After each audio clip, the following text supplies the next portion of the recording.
Olá, gente. Hoje eu trouxe um livro para conversar com vocês que é praticamente impossível vocês saírem da leitura desse livro da mesma forma que começaram. Estou falando de O Mundo Assombrado pelos Demônios, do Carl Sagan.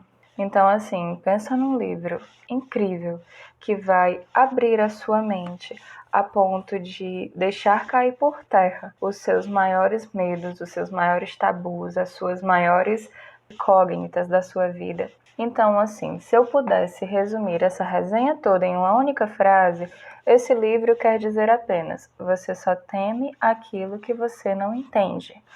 Ele tem a ciência como plano de fundo, como base. Carl Sagan, ele era cientista, ele foi professor universitário, ele participou do lançamento das sondas Voyager. Quem não está familiarizado com essas sondas, são aquelas que estão por aí vasculhando o nosso sistema solar.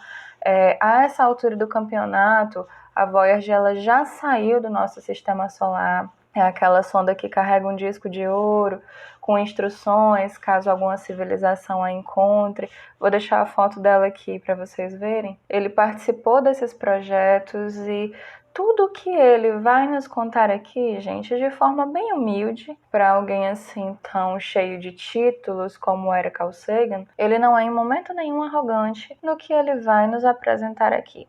Esse livro ele vai girar em torno de alguns pontos centrais, dentre eles questões de superstições, religiões, assim, vou deixar logo bem claro que Carl Sagan, ele era ateu, agnóstico, e ele te explica de forma bem humilde que por mais que ele seja um ateu, um agnóstico, ele se sentiria muito bem e confortável se algum dia alguém provasse que seria possível reencontrar os pais já falecidos, que existe algo além daqui. Mas é claro que é o ponto de vista dele. Nessa parte, assim, por mais que eu tenha achado incrível esse livro, incrível do começo ao fim, tem algumas coisas que eu não consigo dizer, tem razão, vou mudar de opinião porque Carl Sagan disse isso. Não, eu sou cristã, eu acredito em Deus, mas tem muita lógica, gente. E assim, ele não vai falar mal de nenhuma religião. O que ele vai fazer aqui é descrever algumas aparições de santos, algumas coisas assim que as pessoas faziam antigamente e até a época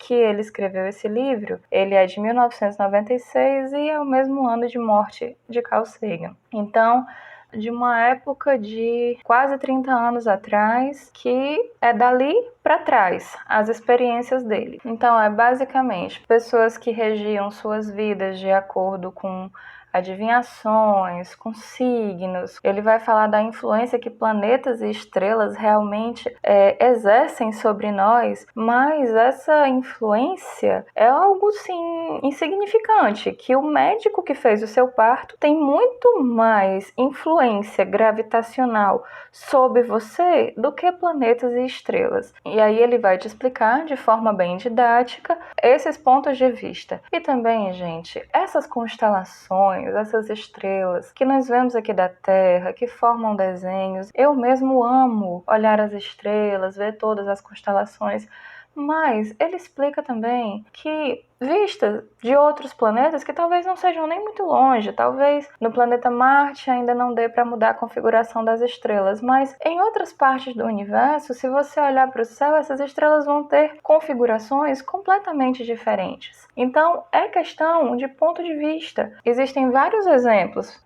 Eu posso estar olhando para uma parede de frente e vejo que ela é larga, mas alguém que esteja olhando da parte transversal vai ver que ela é fininha. Então, quem é que está certo? Sou eu que estou afirmando que ela é larga ou é a pessoa que está olhando por outro ângulo dizendo que ela é fina? As duas pessoas estão corretas, tanto eu quanto a outra pessoa, do meu ponto de vista e a outra pessoa do ponto de vista dela. E aí, outro ponto que pega bastante é a questão das aparições alienígenas. Existem muitos casos e relatos de pessoas que afirmam ter sido abduzidas. E essas pessoas afirmam praticamente a mesma história. Então, Logo, supõe-se que realmente existem alienígenas e que, quando essas pessoas são raptadas, é esse tipo de experiência que elas passam. E a maioria dessas experiências, elas estão envolvidas com a questão sexual. Então, as pessoas que afirmam que tiveram esses encontros com esses alienígenas, que foram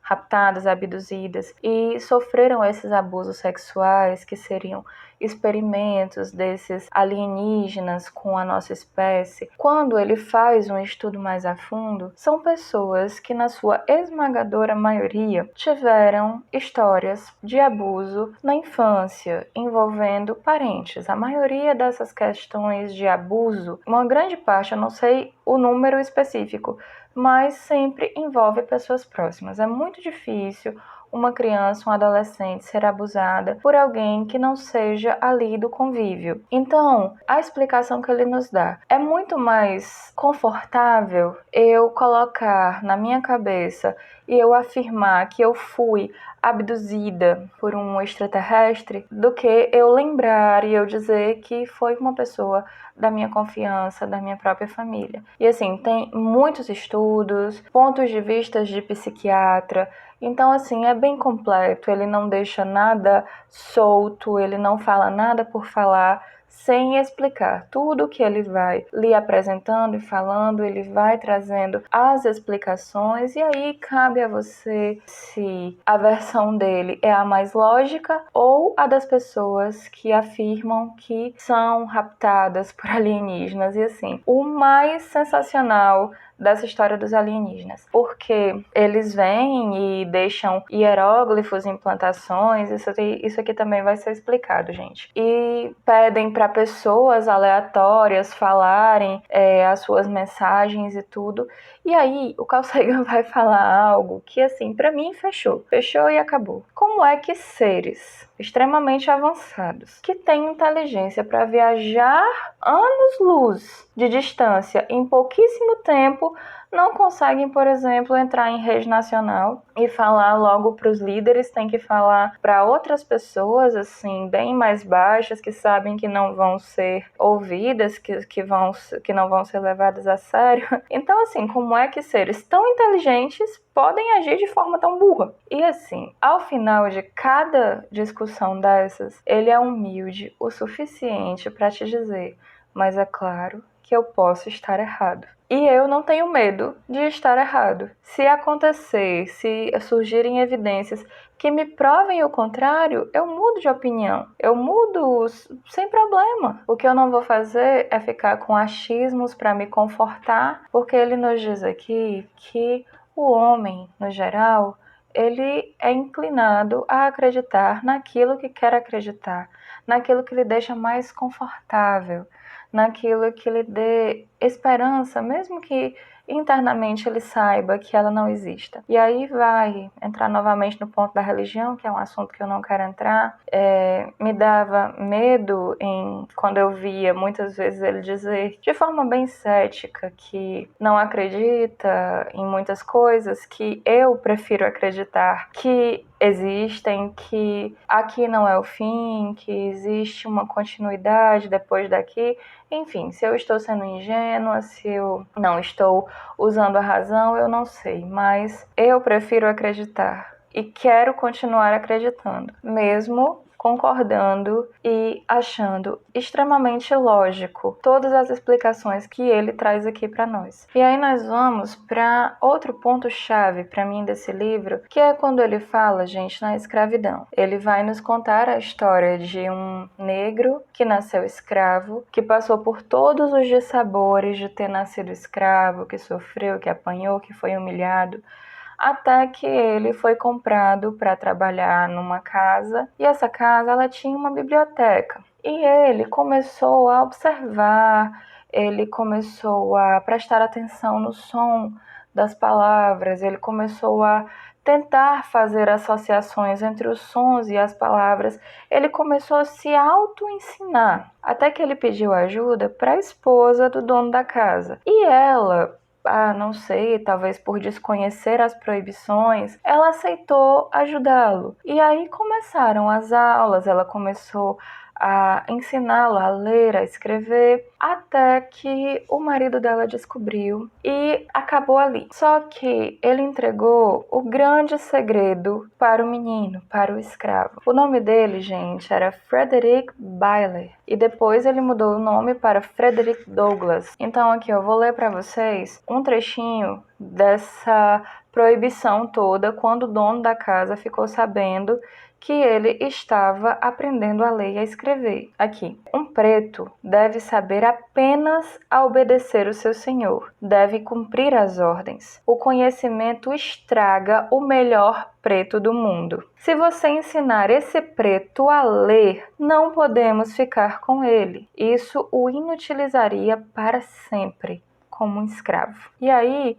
o senhor, o dono da casa, entregou o ouro para ele, entregou a chave da liberdade, porque ele vai dizer assim pra gente, ó. Mas Alt, o Senhor, tinha revelado a Bailey o grande segredo. Eu agora compreendia o poder do homem branco de escravizar o homem negro. A partir daquele momento, eu compreendi qual era o caminho da escravidão para a liberdade. Então, depois daqui, ele vai ensinar outros escravos a ler e a escrever, e ele vai terminar a vida assim, discursando, falando sua opinião, tendo voz. E outra coisa, gente, importantíssima, essa passagem aqui que eu quero ler para vocês, olha. As rodas dentadas da pobreza, ignorância, falta de esperança e baixa autoestima se engrenam para criar um tipo de máquina do fracasso perpétuo que esmigalha os sonhos de geração em geração. Nós pagamos o preço de mantê-la funcionando. O analfabetismo é sua cavilha. Conseguiram entender? Como é que um relógio funciona? O que é que prende as engrenagens de um relógio?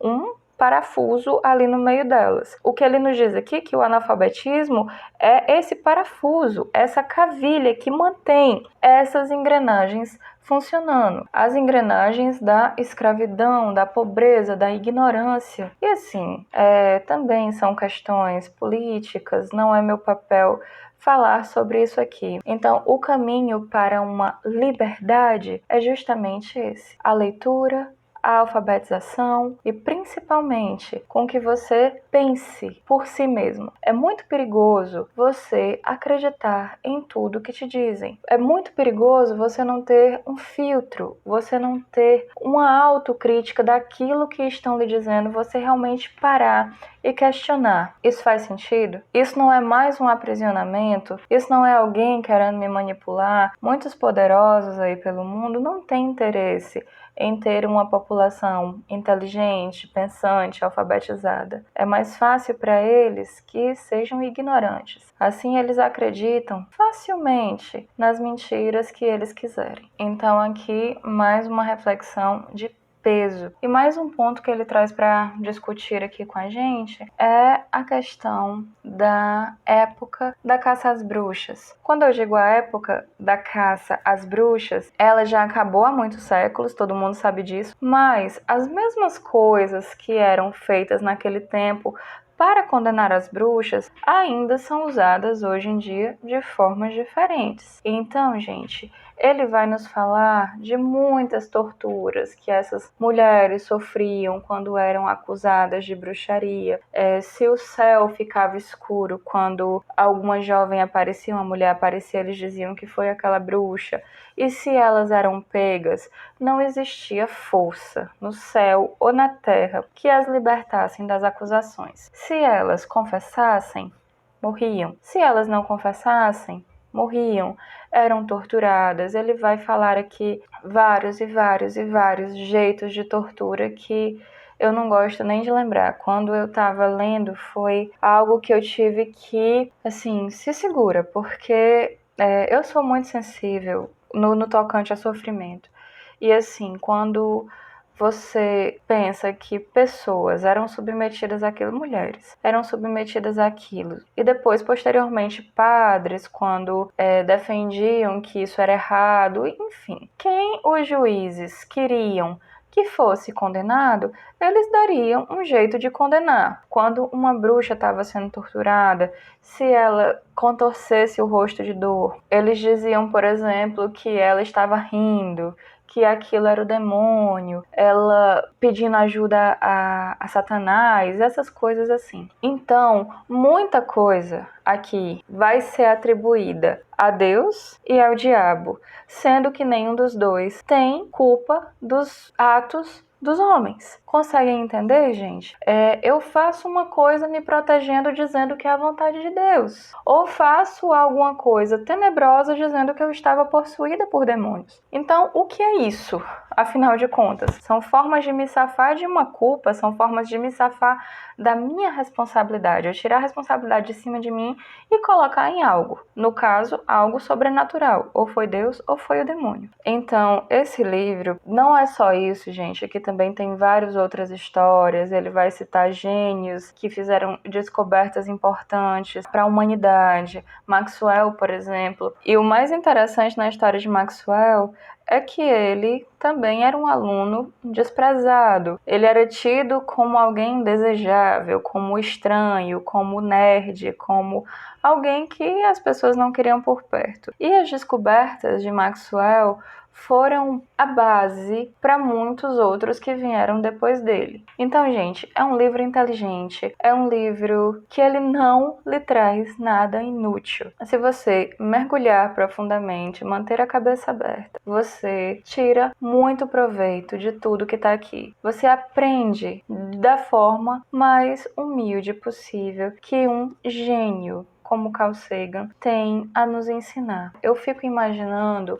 o que ele escreveria se ele vivesse nos dias de hoje, depois da era dos smartphones, depois de tudo que o mundo já evoluiu de 96 para cá. Quando eu digo que se você manter a mente aberta, você pode tirar muito proveito desse livro, mas ele mesmo te adverte: vamos manter a mente aberta, mas não a ponto do cérebro cair. Não foi um livro fácil para mim, eu demorei mais do que o costume para terminar essa leitura. Quando eu digo que não foi um livro fácil, eu não estou me referindo a ter sido difícil de entender. Você consegue facilmente fazer uma leitura bem fluida.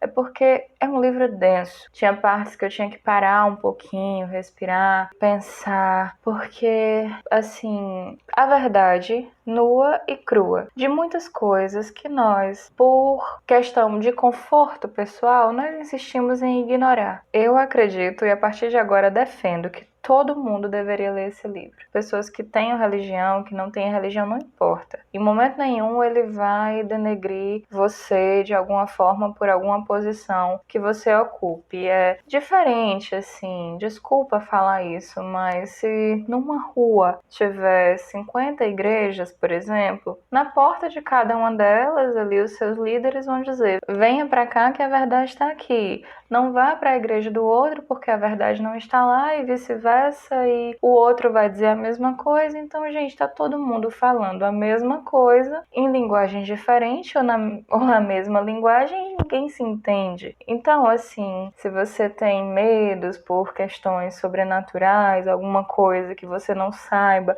de fato o que é verdade, o que não é, eu recomendo, gente, que leiam O Mundo Assombrado pelos Demônios, porque o que ele vai fazer aqui não é te dar as respostas do que é certo e o que é errado. Ele vai fazer você tirar as suas próprias conclusões. Então, gente, esse foi o livro de hoje.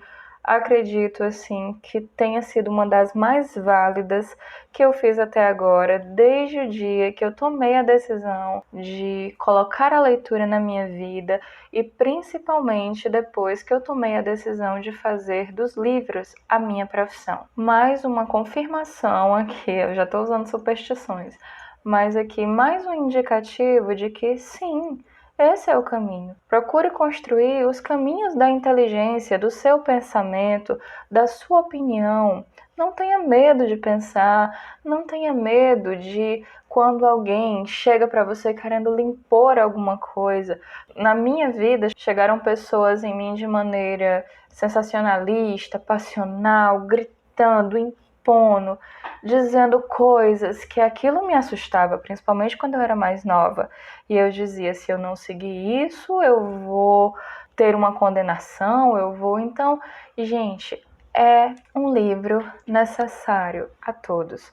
recomendo demais. Então, gente, esse foi o livro de hoje. Espero de coração que vocês tenham gostado. Foi para mim uma leitura surpreendente. Sei que agora eu vou olhar para as coisas assim no geral de uma forma diferente. Aprender a ser um pouco mais cética também, não há mal nenhum nisso. As pessoas podem facilmente se aproveitar da boa vontade de pessoas boas. Então, não estou dizendo que não seja uma pessoa boa, só tenha cuidado. Use um pouquinho do ceticismo, não acredite em tudo que te falam. Seja mais crítico, pense por você. Então, gente, se você chegou até aqui e gostou desse vídeo, aproveito para te pedir que se inscreva no canal, que curta, que comente. Se você se interessou também em adquirir o livro do Carl Sagan, O Mundo Assombrado pelos Demônios, eu vou deixar o link aqui na descrição, lembrando que você também ajuda o canal se você comprar qualquer produto através desses links. E se você gosta do canal, se você deseja nos apoiar de alguma maneira, eu também vou deixar o link aqui embaixo, onde você pode se tornar um padrinho do canal. Então, gente, esse foi o livro de hoje, O Mundo Assombrado pelos Demônios, do Carl Sagan. Eu acho assim que para tirar a ressaca literária que eu vou ficar desse livro, eu vou precisar de um no estilo dos Três Porquinhos. Uma fábula, uma fantasia, seja lá o que for. Brincadeira, gente, mas sensacional. Então, meus amores, um grande beijo e até a próxima semana. Até os próximos vídeos.